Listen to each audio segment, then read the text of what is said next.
AMD soket AM4, soket yang bisa dibilang legendaris banget ya. Banyak banget orang yang pakai soket AM4 ini, baik dari awal rilis bahkan di tahun 2025 ini. Mungkin alasan soket AM4 ini populer dan jadi legendaris karena soket AM4 ini umurnya panjang, kompatibilitas prosesornya juga banyak, dan juga seri AMD Ryzen 5000 series juga punya performa dan efisiensi yang mantep banget ya untuk digunakan banyak kebutuhan di tahun 2025 ini. Karena hal itu, di tahun 2025 ini masih banyak banget ya yang pakai soket AM4 walaupun udah keluar soket AM5. Ini berlaku buat yang mau rakit PC ataupun yang sebelumnya udah punya soket AM4 dan pengen upgrade prosesor.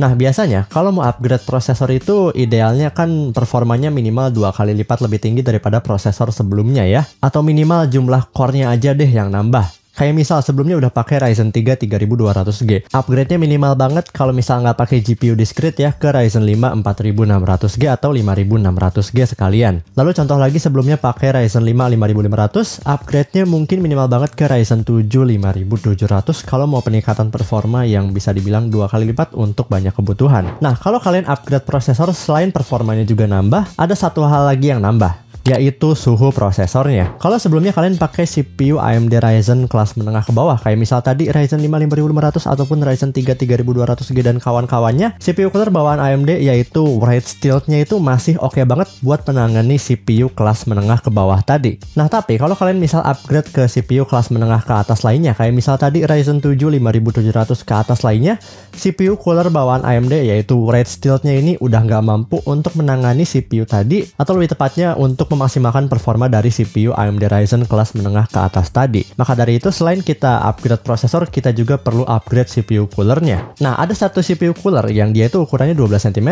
punya 4 heat pipe, dan harganya cukup murah dan mampu menangani CPU kelas atas. Bukan Ryzen 7 5700, bukan Ryzen 7 5700X, tapi Ryzen 7 5800X yang dia itu punya 8 cores 16 threads ya, turbo busnya up to 4,7 GHz dan TDP-nya 105 watt. Ini dia ID Cooling Frozen A410 SE yang di harga 300 ribuan. Ini menarik banget ya buat jadi pilihan kalian, bukan cuman buat upgrade performa doang, tapi juga upgrade estetika.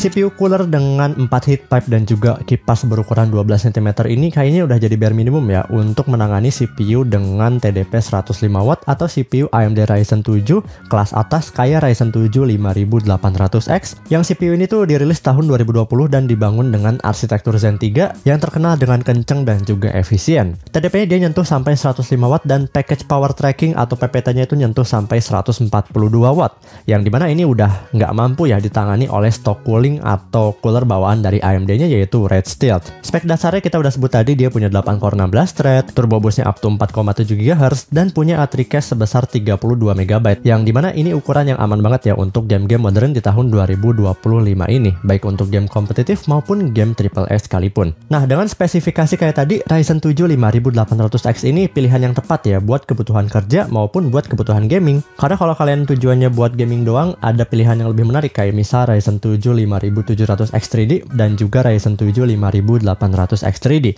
Tapi kedua prosesor tersebut tuh punya clock speed yang sedikit lebih rendah daripada Ryzen 7 5800X. Tapi yang seri X3D itu dikasih juga ATRI cache yang lebih besar yang dimana ini sangat berguna sekali ya untuk kebutuhan gaming. Nah, dengan spesifikasi kayak tadi juga kita nggak mungkin dong pakai CPU cooler bawaan AMD yaitu Wraith Stealth-nya. Karena ya nggak mampu pak, sekedar nggak mampu untuk memaksimalkan potensi dari Ryzen 7 5800X, bahkan buat dipakai gaming pun nggak mampu untuk mendinginkan Ryzen 7 5800X ini. Minimal banget seperti yang saya bilang tadi ya, butuh CPU cooler dengan ukuran 12 cm dengan 4 heat pipe, salah satunya ada ID Cooling Frozen A410 SE. Di dalam boxnya ini langsung disambut oleh manual book yang cukup lengkap ya isinya, dijelasin juga cara pemasangan baik untuk soket Intel maupun soket AMD. Nah, di dalam boxnya ini ada box lagi cuy. Nah boxnya ini tuh kayak nasi kotak bentuknya yang bisa dijinjing kayak gini ya. Yang di dalamnya terdapat box lagi rupanya yang buat simpen perbautan. Lalu ada fan 12 cm dan tentu saja ada heatsinknya. Dan juga dikasih thermal pasta dari ID Cooling juga, yaitu ID Cooling Frost X25. Yang kebetulan banget nih, saya juga pakai buat beberapa kebutuhan benchmarking video-video sebelumnya gitu ya. Dan saya pakai juga buat pribadi. Dan kebetulan juga ID Cooling Frost X25 yang saya punya ini sudah mau habis. Jadi ya untungnya dikasih lagi di dalam paket pembelian ID Cooling Frozen A410 SE ini. Jadi nggak perlu beli thermal pasta ID Cooling Frost X25 yang harganya itu 60 ribuan. Jadi ini kan harganya 300 ribuan ya. 300 ribuan ini ternyata udah sekalian ya, atau udah dapat bonus thermal pasta seharga 60 ribuan. Jadi mantap sekali ID Cooling ya. Oke lanjut ya. ID Cooling Frozen A410 SE ini pakai desain single tower dengan 4 heat pipe berukuran 6 mm dan langsung menyentuh ke permukaan CPU-nya, atau bisa disebut juga ini heat pipe direct touch ya. Lalu di bagian heatsinknya dia pakai aluminium dan dimensi keseluruhannya itu 128 x 76 x 152 mm. Ukuran segini masih aman banget ya buat dipasang di kebanyakan casing pada umumnya. Di bagian frame atasnya ini terdapat tulisan atau logo Frozen ya, dengan font tegas berwarna hitam dan hampir menyatu dengan framenya. Ditambah ada juga aksen garis-garis ya di bagian atas yang memberikan kesan modern. Bagian kipasnya juga ini nggak kaleng-kaleng cuy. ID Cooling Frozen A410 SE ini pakai kipas AS120K berukuran 120 mm atau 12 cm dengan kecepatan mulai dari 300 rpm sampai 1800 rpm tergantung suhu CPU. Dan yang paling penting dia itu nggak berisik cuy. Tingkat kebisingannya maksimal yang diklaim itu cuman di 24,8 desibel. Lalu untuk koneksi cukup satu aja ya, karena ini bukan cooler yang ada LED ataupun RGB-nya. Dia pakai 4 pin PWM. Yang speednya ini tentu saja kalian bisa setting di BIOS ataupun aplikasi motherboardnya. Soal kompatibilitasnya gimana bang? Nanti cuman support AM4 doang. AM5 nanti gimana kalau saya mau upgrade gitu ya? Tenang, kalau soal kompatibilitas udah luas banget. Dia support AM4 dan juga AM5 untuk AMD, dan untuk Intel dia support LGA 1851 ya, itu soket terbaru Intel, lalu LGA 1700 sampai LGA 115X series kayak misal 1150, 1151, 1155, 1156 harusnya support ya, dan lain sebagainya. Jadi buat teman-teman yang sebelumnya pakai soket AM4 atau soket Intel jadul gitu ya, lalu kedepannya mungkin mau upgrade motherboard CPU ke AM5 tapi mungkin belum ada budget atau malas buat ganti cooler, ID Cooling Frozen A410 SE ini masih bisa kalian gunakan walaupun kalian upgrade ke platform terbaru saat ini sekalipun ya, kayak soket AM5 maupun LGA 1851. Nah yang paling menarik, di harga 300 ribuan ini TDP maksimum yang diklaim bisa ditangani oleh CPU cooler ini tuh sampai 180 watt, jauh di atas TDP Ryzen 7 5800X yang cuman 105 watt dengan PPT 142 watt. Jadi secara teknis harusnya masih bisa banget ya buat menangani CPU monster sekelas Ryzen 7 5800X, atau kedepannya mungkin pas upgrade ke Ryzen 7 9700X mungkin masih bisa-bisa aja. Oke, di atas kertas dan di atas marketplace maksudnya dari harganya ini kayaknya cukup menarik buat dipilih untuk menggantikan CPU cooler bawaan dari AMD, yaitu AMD Red Steel. Kalau sebelumnya kalian pakai CPU kelas menengah ke bawah kayak Ryzen 5 5500 atau bahkan di bawahnya, lalu upgrade ke Ryzen 7 5700X ke atas. Nah, tapi apakah benar performanya bisa menangani CPU sekelas Ryzen 7 5800X? Kalau 5700 polosan atau 5700X kayaknya udah bukan jadi masalah buat CPU cooler ini. Tapi kalau Ryzen 7 5800X kan dia punya clock speed yang lebih tinggi gitu ya, 4,7 GHz pak turbo boostnya pak. Lalu PPT-nya juga sampai 142 watt, dan bener aja pada saat saya uji itu nyentuh banget sampai 140 wattan. Emang bisa CPU cooler semurah ini buat nanganin CPU seharga dulu tuh kalau nggak salah masih 6 jutaan ya? Oke, nanti kita akan uji, tapi sebelum itu berikut adalah testbed yang akan saya gunakan untuk pengujian CPU cooler kali ini.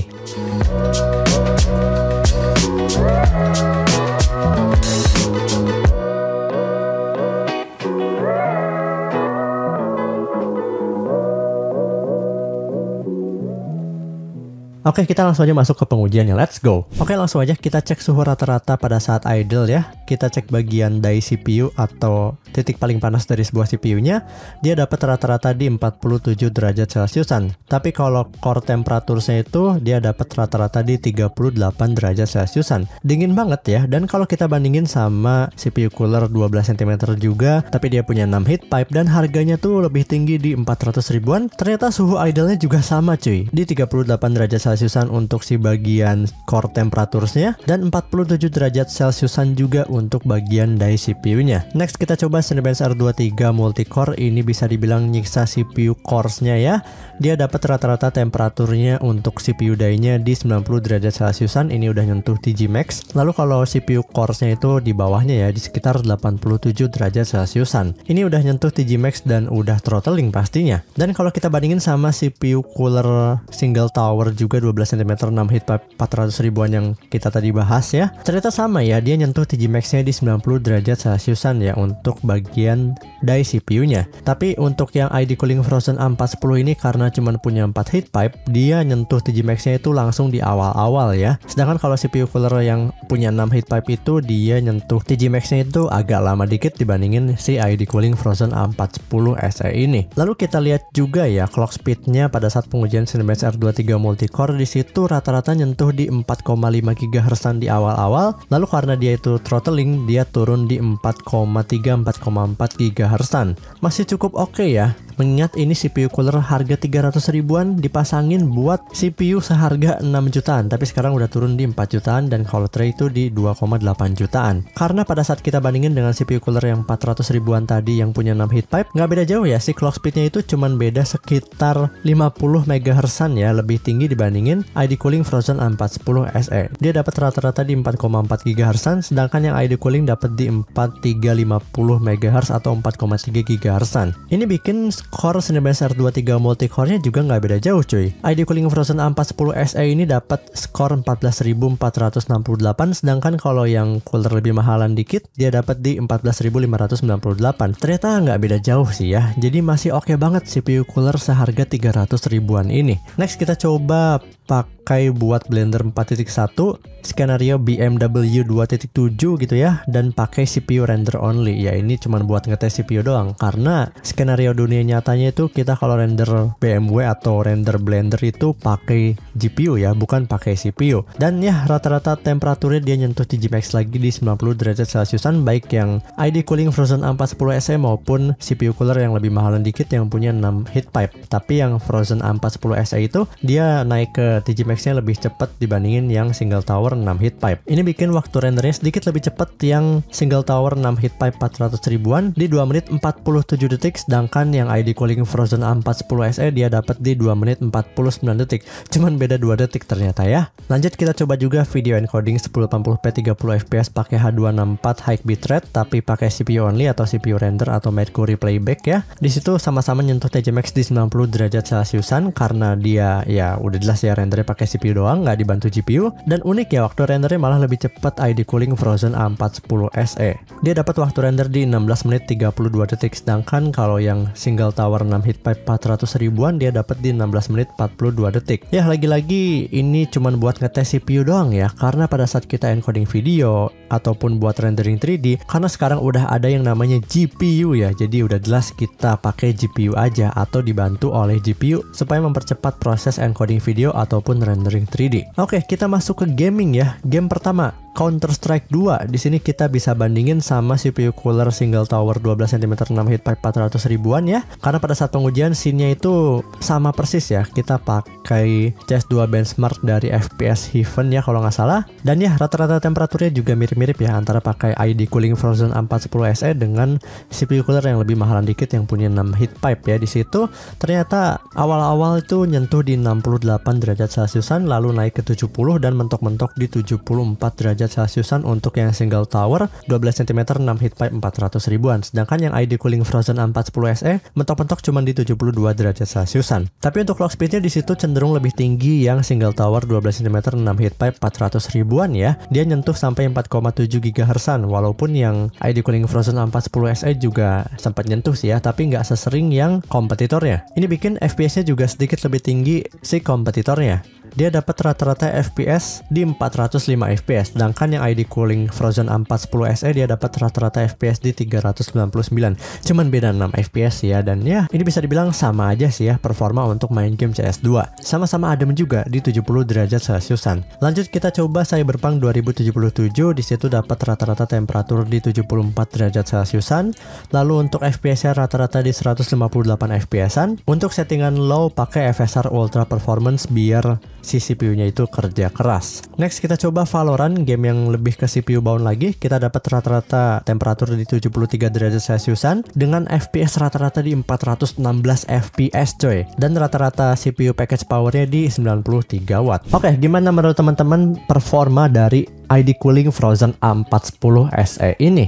Yang kita lihat tadi gitu ya, dari hasil pengujiannya, untuk harga segini ini udah hampir menyaingi CPU cooler 12 cm yang dimana dia itu punya 6 heat pipe dan harganya 400 ribuan ke atas ya. Ini sedikit lebih murah daripada CPU cooler yang sebelumnya saya pakai yang punya 6 heat pipe dan harganya 400 ribuan ke atas. Dari clock speed yang dipertahankan juga oke banget ya pada saat kita bermain game ataupun pas kita tadi untuk kebutuhan Cinebench R23 gitu ya, untuk benchmark Cinebench R23, dia masih mampu mempertahankan clock speed setinggi itu gitu ya pada saat pengujian Cinebench R23 tadi. Walaupun ini nggak bisa dibilang dingin ya, tapi kan kita selama pakai PC kita nggak selalu ngeload CPU-nya itu sampai 100% dalam waktu atau dalam kurun waktu tertentu. Contohnya buat gaming aja kan CPU-nya nggak 100% terus. Lalu buat kebutuhan rendering video itu dibantu GPU juga. Buat dipakai 3D itu pakai GPU bahkan ya. Dan pada saat kita buat main game tadi suhunya juga oke banget ya untuk bermain game yang lebih ke CPU bound. Nah, kalau soal estetika ini balik lagi ke selera kalian. Tapi yang jelas ya, dengan bentuk kayak gini tuh lebih keren aja kelihatannya daripada pakai CPU cooler bawaan AMD. Walaupun udah kelihatan keren juga sih ya CPU cooler bawaan AMD, tapi kalau kita pakai CPU cooler tower seperti ini, warnanya hitam dengan heatsink yang tebel, kerasa lebih profesional, kerasa lebih ganteng aja. Nah, versi yang SE ini warna heatsinknya itu warna silver ya, yang dimana ini mungkin kurang cocok buat rakitan PC full hitam. Tapi tenang ya, ID Cooling Frozen A410 ini ada banyak banget serinya. Ada yang seri black, ada yang seri SE ARGB. Yang seri black ini sesuai namanya, dia full hitam baik untuk kipas maupun si heatsinknya juga. Jadi cocok banget ya buat rakitan PC full hitam.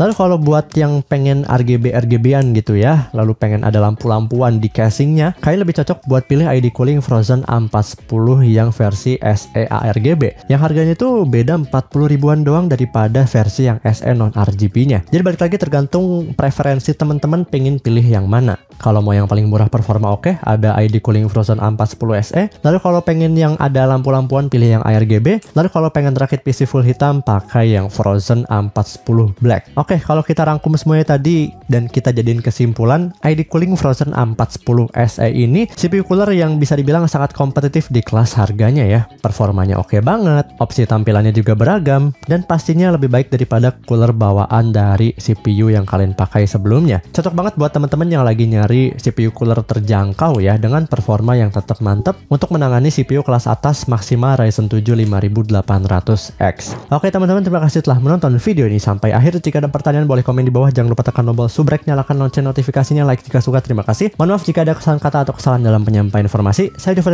Putra. Wassalamualaikum warahmatullahi wabarakatuh. Mantap.